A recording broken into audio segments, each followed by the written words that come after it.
Hola, ¿cómo están? Bienvenidos a un nuevo video de programación de computadoras del aula. Hoy vamos a seguir trabajando un poco con lo que es el concepto de estructuras en C. En el video anterior habíamos visto que podíamos definir una estructura, por ejemplo, bajo el nombre de persona, donde uno podía almacenar datos de distinto tipo. De hecho, uno podía almacenar datos del mismo tipo si quería. Por ejemplo, un entero, un flotante y dos cadenas de caracteres. También se podría haber hecho esto. Bien, entonces, en este paquete llamado estructura, uno puede almacenar la cantidad de datos que quiera y del tipo que quiera. Esa es la ventaja que tienen por sobre los vectores. Luego vimos cómo hacer para guardar valores. Entonces, en una única variable, por ejemplo, p1, le decíamos que era una estructura persona, guardábamos la altura, el DNI y el nombre. Luego otra variable más, p2, para guardar datos de una nueva persona. Ahora bien, lo hicimos con p1 y con p2. ¿Qué pasa si necesitamos un p3 o un p4? O si quisiéramos guardar los datos de muchas personas, por ejemplo, los datos de todos los alumnos que están usando programación de computadora, tendríamos que llegar hasta un p230 aproximadamente. Esto sería bastante engorroso y ocuparía muchas líneas de código. Entonces, ¿qué teníamos que hacer nosotros cuando queríamos almacenar muchos datos de un mismo tipo? Teníamos que crear un vector. La idea de vector también se puede aplicar a las estructuras, donde, por ejemplo, si uno quería un vector de enteros, quería decir que uno iba a almacenar muchos enteros. ¿Cómo era la estructura? Int, vector, y entre corchetes la cantidad de datos que iba a almacenar. Si iba a almacenar 20 enteros, ponía de esta forma. Entonces ponía cuántos datos iba a almacenar, cómo se iba a llamar ese vector, y de qué tipo iban a ser los datos. Acá la estructura es muy semejante. Uno dice, ¿cuántos datos va a almacenar? Por ejemplo, voy a cargar 5 personas. Estas 5 personas, ¿de qué tipo son? Son una estructura persona. ¿Y bajo qué nombre? Bajo el nombre de vector. Bien, entonces ahora sí, cargar 5 personas sería muy fácil, porque ¿cómo lo haríamos? Lo haríamos desde ya que con un for que vaya desde nuestro iterador igualado a 0 hasta las posiciones, la cantidad de personas que queríamos cargar, que eran 5, y más. Cerramos el paréntesis, abrimos las llaves y adentro del for hacemos el pedido de los datos que queremos almacenar. Recuerden que queríamos guardar un DNI, una altura, un nombre y un apellido. Así que vamos a hacer así. Vamos a poner vector en qué posición, en la posición que me diga mi iterador. Eso para llegar a la altura, esto para llegar al DNI, esto para llegar al nombre y esto último para llegar al apellido.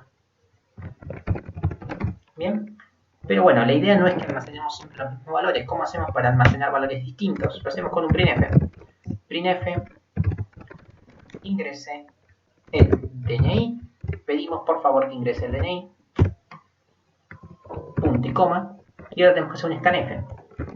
Scanf, entre paréntesis, el tipo de dato que vamos a guardar, que en este caso es un entero. Luego de la comilla ponemos el ampersand. Y en el ampersand ponemos dónde queremos guardar. Queremos guardarlo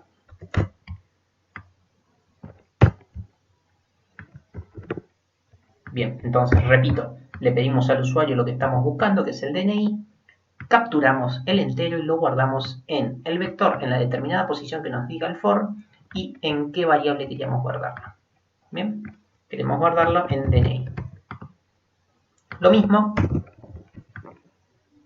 vamos a hacer exactamente lo mismo, pero vamos a hacerlo ahora para la altura. Por favor, ingrese la altura. ¿Dónde vamos a guardar la altura? En altura. La altura dijimos que es flotante, así que ya tenemos el DNI y la altura. Y ahora nos faltaría el nombre y el apellido. Con el nombre y el apellido hay que tener una pequeña salvedad, es que necesitamos un char auxiliar 1 para almacenar los datos y un char auxiliar 2 también para almacenar el apellido. Es fundamental esto del auxiliar, porque si no, cuando hagamos el print y el get no lo vamos a poder guardar en ningún lugar. Entonces, ahora sí, printf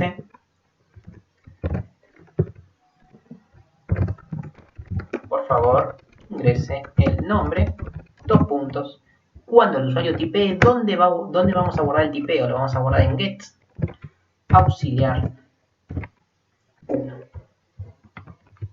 Recuerden, siempre que utilicemos muchas variables de tipo cadena, es importante usar el flush std. Si no, todo esto no va a funcionar. Luego que nos da el nombre, es importante pedir el apellido. Por favor, ingrese el apellido. Vamos a guardarlo en auxiliar 2. Y ahora lo que hacemos es, donde tenemos guardado el nombre en el vector en una determinada posición, lo que le damos es auxiliar 1. Y lo mismo con el apellido, le pasamos, o sea, copiamos lo que tenemos almacenado en auxiliar número 2. Bien, de esta forma, por medio de este for, vamos a cargar las 5 personas. Vamos a compilar para ver que no haya ningún error. Hubo algún error, efectivamente, un mísero punto y coma. Volvemos a compilar. Perdón, esto es viejo, vuelvo a compilar.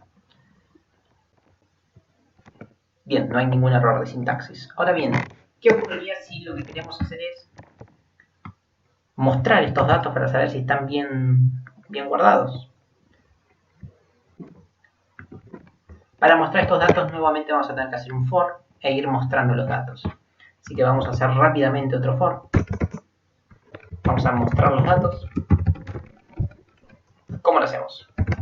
Vamos a definir, vamos con un for que va desde i igual 0 hasta i menor a 5, punto y coma, i más, y entre llaves ponemos un printf donde se pueda imprimir los datos que estuvimos guardando.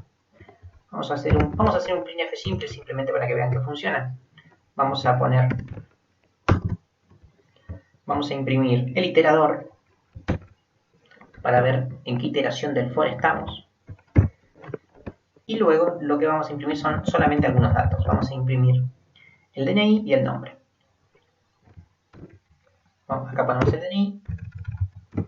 Acá vamos a poner el nombre. Simplemente para que quede más fácil el printf y no perder tanto tiempo en el video en algo que ya sabemos hacer. ¿Cómo hacemos para acceder a esto?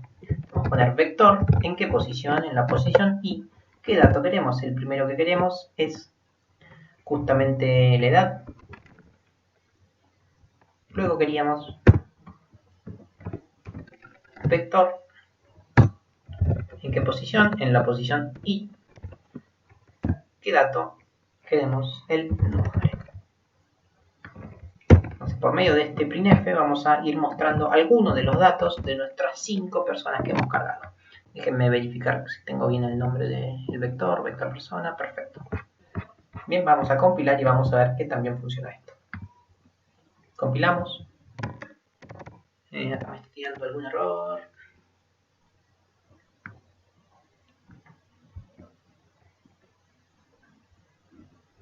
Bien, me está diciendo que no tengo la edad. Efectivamente no tengo edad porque yo lo que mostraba era un DNI y no una edad. Bien, me quedé con el ejercicio anterior. Así que volvemos a compilar.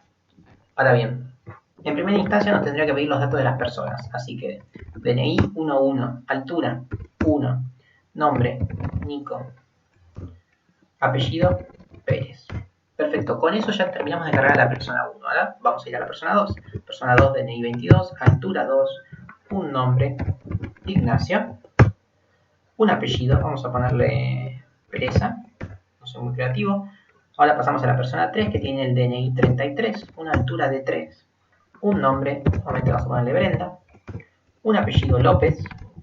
Estamos en la persona número 4, la persona número 4 tiene el DNI 44, una altura de 4, un nombre Sofía y un apellido de Gutiérrez. Bien. Bueno, no hace falta que nos fijemos en la ortografía. Gutiérrez. Y por último, la última persona tiene el DNI 55, una altura de 5 y un nombre. Vamos a ponerlo otra vez Sofía. No, vamos a poner uno distinto. Nazarena. ¿Por qué no Vélez? Me parece bien. Así que apretamos Enter y ahora técnicamente nos tendría que mostrar los datos de estas personas que estuvimos cargando. Así que vemos que en la iteración número 0 teníamos el DNI 11, que se llamaba Nico, el DNI número 2, que se llamaba Ignacio, el 3, Brenda, el 4, Sofía, el 5, Nazarena. Entonces, de esta forma, lo que logramos es crear un vector de estructuras. Acá tenemos la definición de vector de estructuras. Recuerden que también esto lo podrían haber hecho de forma global, de esta forma. Vector 5. Acá hubieran definido un vector de 5 posiciones del tipo estructura persona.